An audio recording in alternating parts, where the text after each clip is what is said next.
Hello, this is Victor. I'm here with a new episode of Warhammer, and this time I will talk about the probabilities on casting psychic powers and what are the different mathematics related to that. So I've been asked to do a video talking about the differences in efficiency between the psychic powers, but I think it's better first to do a step back and check what are the probabilities on casting depending on the dice you throw, and what are the probabilities on perils of the warp, and also what are the probabilities in denying the witch. So let's go first to the casting and the perils of the warp. In the next table, you can see the probabilities of casting a spell with 1, 2, or 3 warp charges. So if you see, and then you see the probability depending on the number of dice you throw. Of course, if it's 2 or 3 charges needed, you can only do it if you throw 2 or 3 minimum.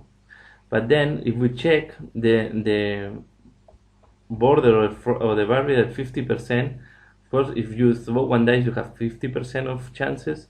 But to cast one that needs 2 power charges or 2 warp charges, you need 3 dice, and to be able to cast at 50% one that needs 3 warp charges, you need at least 5 dice to have 50%.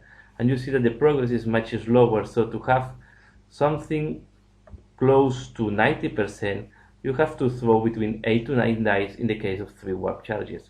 What that means that casting powers is not as easy as before. As you see before, any psyker that is ability 9 or 10 was able to cast quite easily any spell with 83% or 92% of probabilities. The other thing we can see in that table is the risk of having perils from the warp. To have when you arrive at 5 dice, you are at 20%. And when you arrive to 10 dice, you are at 50% of having perils from the warp. So it's not easy, or it's quite dangerous when you start casting when you start throwing a lot of dice. For example, if you want high probability of casting a level 3 spell, you throw 8 dice, then you have 40% of having perils of the warp. And the last row shows the probability of having perils of the warp when you do demonic powers and you are not Grey Knights or Demon. As you can see, the probability of having perils from the warp is very fast. And if you are casting a level 3 or a 3 warp charges spell, you have more probabilities of having perils from the warp than casting the spell. For example, if you throw 5 dice, you have 50% of casting the spell, but you have 91% of having perils from the warp. If you only throw 3 dice to have less probability of perils from the warp, then you only have 13% of casting this spell. So what that means that demonic powers are mainly for the factions that don't have perils on any double and only have perils with double sixes. So summarizing this table, level 1 spells maybe are easier to cast today, but on the other side, the most powerful spells are more difficult than before and will demand quite a big amount of dice from your pool to be able to cast with some security. If security, for example, is 80%, you will need between 5 to 8 dice to cast it with high probability.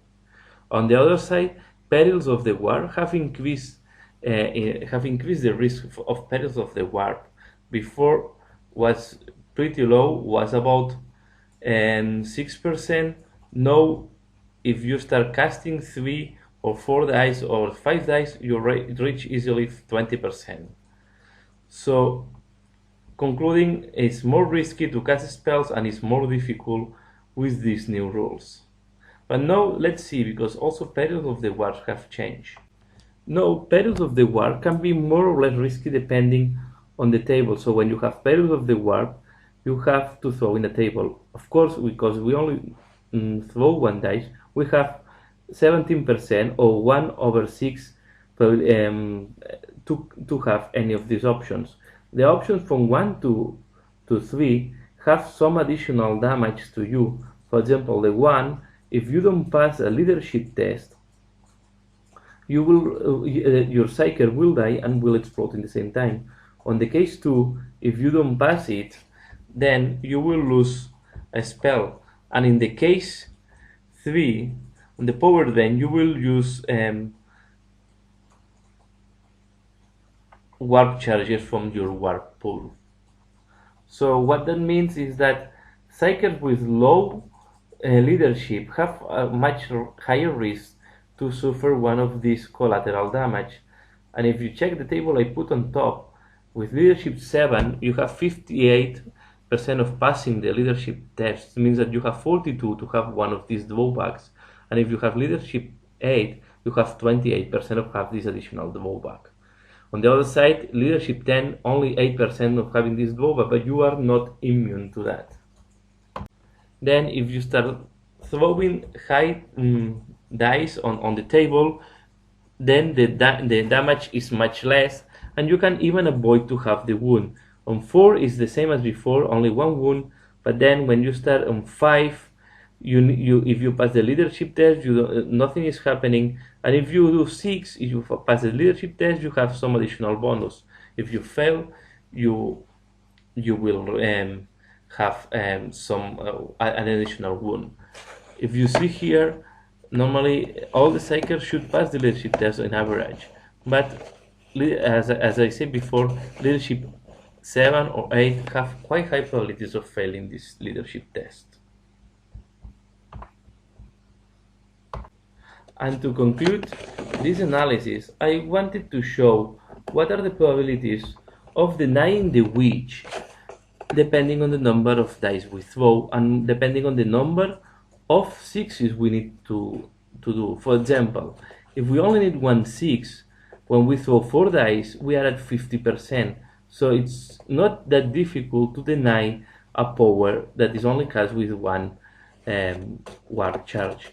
But as the charges go up, your probabilities start dropping quite dramatically, to the point that if you want to deny a spell that is cast with 5 warp charges, it's almost impossible, and you will need about 20 dice to be able to have a 23%. So if your opponent just casts with 1, 2 warp charges, you throw all your pool, you have some chances to deny the witch. If it's casting with 3 or more, it's going to be very difficult.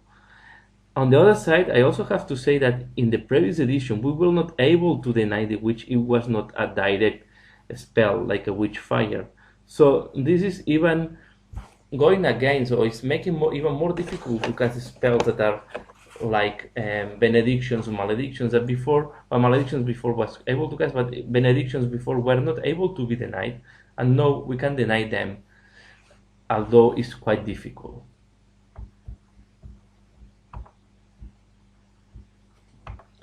So to summarize and wrap up all this video, what I want to explain here is, no, it is more difficult to cast spells than before, it's more risky, and it's easier to deny. You need to commit more to the spells, and you have to be more choiceful, because if one of these spells is crucial for your strategy, you should focus a lot of dice from your warp charge to guarantee that the spell is going out and your enemy will not be able to deny it easily. On the other side, the most you commit to this spell, more risk is going to be for the psyker to have perils from the warp. So I think no psychic powers are not as strong as used to be before, although there are some spells, and especially some abilities or some special powers that are very powerful, like the ones of summoning demons. But you can see that only demons have guarantees to summon demons in an easy way. All the other factions, if they want to start summoning demons, they will suffer perils very easily, and you will lose your psyker quite fast. So that's all for the review of this on the statistics on casting powers. Please comment, give your opinion below. Like if you like it, and if you are not subscribed, subscribe. And if you want any of the tables I shared here in the video, just drop me a message and I will happily share these tables with you in case you want to look them in more detail. So thanks a lot for watching and see you again later. Bye.